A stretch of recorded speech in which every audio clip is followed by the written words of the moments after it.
Bonjour à toutes et à tous. Aujourd'hui, nous allons parler donc de sécurité en mer avec notre invité café, Alain Côme, secrétaire général de la FEPSM, la Fédération d'entraide polynésienne des sauveteurs en mer. Bonjour Alain Côme. Yorana. Alors, il y a eu des incidents le week-end dernier en mer. On va parler aussi de l'actualité de la FEPSM. Mais d'abord, la première question.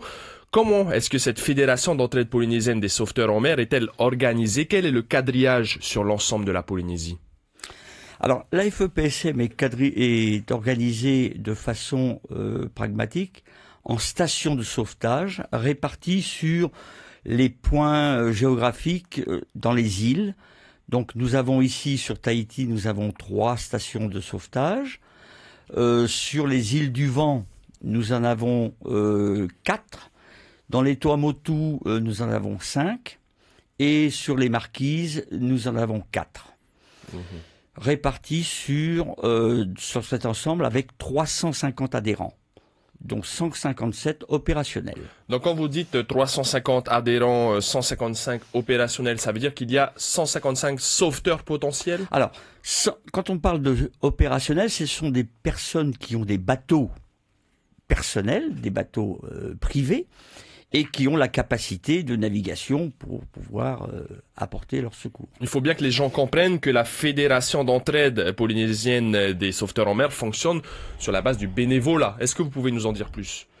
Oui, le fond de l'histoire, c'est que nous sommes tous bénévoles. Bénévoles, c'est-à-dire que nous intervenons sans rémunération personnelle. Donc c'est important de le savoir. La seule chose que nous accordons en définitive pour les opérationnels, c'est le remboursement de leur carburant lorsqu'ils interviennent, toujours sous l'égide du JRCC. On leur rembourse la partie carburant de leur opération. On imagine que ces 155 personnes opérationnelles sont majoritairement des pêcheurs. À 98%, ce sont des pêcheurs. Est-ce qu'aujourd'hui, vous estimez que la Fédération d'entraide polynésienne des sauveteurs en mer possède des moyens suffisants? Elle a été créée en 2009, on le rappelle. Oui, elle a été créée en 2009. On s'aperçoit au fil du temps que les moyens privés, c'est une bonne idée au départ, mais ça ne suffit pas sur l'ensemble de la Polynésie. Il est clair qu'il y a des zones éloignées, comme les Marquises. Justement, il faudrait des moyens dédiés. Ce qu'on appelle des moyens dédiés, c'est-à-dire des bateaux qui appartiendraient à la FEPSM ou au pays, peu importe, et qui puissent appareiller immédiatement, chose qui n'est pas toujours le cas quand c'est un bateau privé. Parce que la personne qui a un bateau privé, elle peut remonter son bateau, elle peut avoir un incident de mécanique sur son moteur, et à partir de là, le moyen n'est plus disponible. Et là, le JRCC, ça leur pose des problèmes. En termes d'équipement, vous nous dites que vous n'avez pas de bateau mis à disposition. Quelle est la situation? Alors, la situation, elle est un peu nouvelle depuis 2015, fin 2015. Nous avons 2 bateaux dédiés. Il y en a un aux Marquises à Ivaoa, qui a été mis par le pays, qui a été mis à disposition parce que c'est des bateaux qui allaient être mis aux enchères.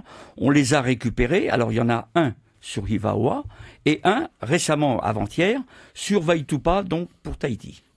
Avant de parler de l'actualité et des incidents du week-end, notamment ce bateau qui a brûlé au large de Punaoya, parlons encore des équipements. On se rappelle notamment l'année dernière avec ce Potimarara qui s'était perdu entre Huahine et Tahiti. Et ça avait fait une grosse polémique et les sauveteurs en mer avaient appelé justement les pêcheurs professionnels à s'équiper. Aujourd'hui, quelle est la situation? Est-ce que on peut dire que les pêcheurs se sont équipés? Alors, il y a une prise de conscience suite à cet événement. Il y a une prise de conscience en même temps. Nous avions lancé quelques mois avant le principe de la balise de détresse pour être repéré en cas de difficulté ou de détresse. Le principe de cette balise de détresse, c'est quand elle est déclenchée, automatiquement, on situe les gens sur l'étendue de la mer. Et à partir de là, on les identifie en même temps. Tous les bateaux n'en avaient pas. Tous les bateaux n'en avaient pas. Actuellement, il y a eu vraiment cette prise de conscience, et on l'a vu récemment au salon Nautica, où il y a une prise de conscience de tout le monde de la mer. Alors cet incident, ce bateau qui a brûlé au large de Punaoya, vous êtes intervenu, hein, ça s'est passé presque en fin de journée. Comment se passe la coordination entre le JRCC et par exemple la FEPSM? Alors, pour une opération tout à fait, disons, déclenchée par le JRCC téléphone au patron de la station de sauvetage. Le patron de sauvetage met en alerte ses équipiers et à partir de là, part au point de contact de l'incident.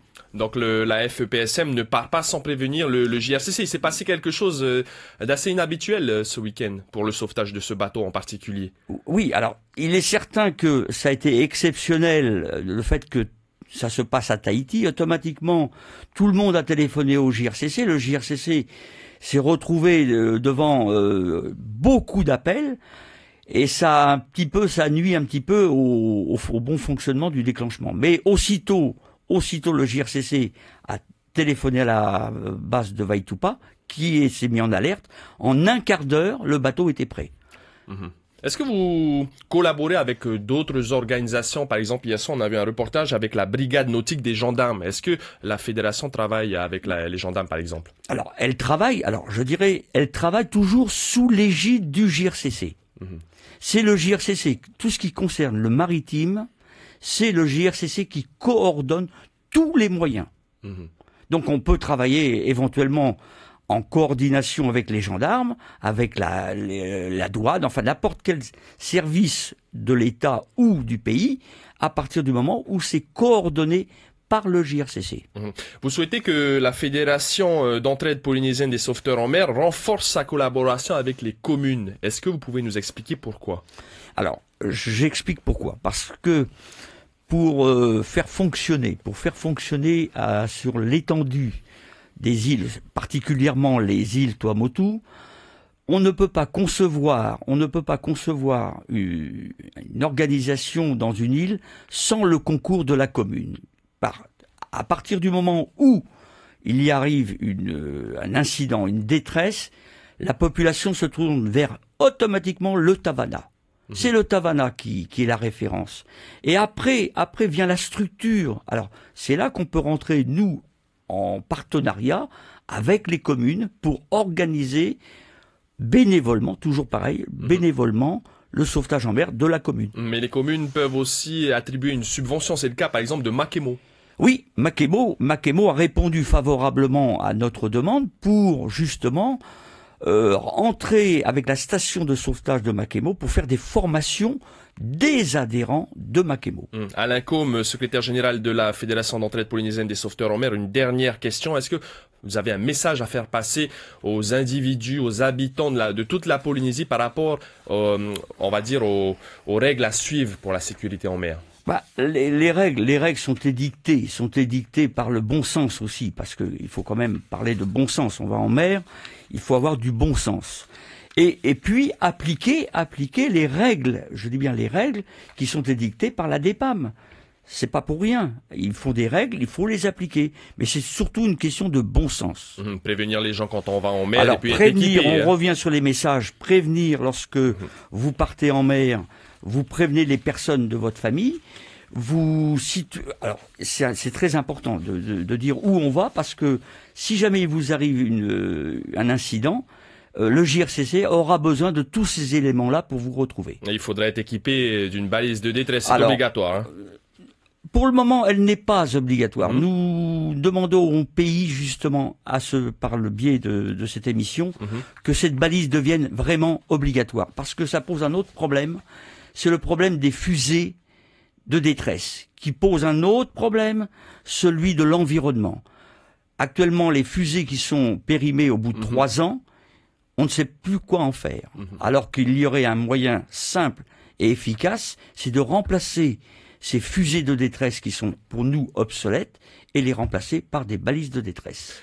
D'accord. En tout cas, le message sera passé à Alain Côme, secrétaire général de la Fédération d'entraide polynésienne des sauveteurs en mer. On retiendra qu'il y a 15 stations de sauvetage sur l'ensemble de la Polynésie et que 155 personnes opérationnelles peuvent être mobilisées pour un total de 350 adhérents. Et puis on retiendra que la Fédération d'entraide polynésienne des sauveteurs en mer privilégie la balise de détresse au lieu de la fusée de détresse. Merci Alain Côme et on vous souhaite une belle journée. Merci beaucoup.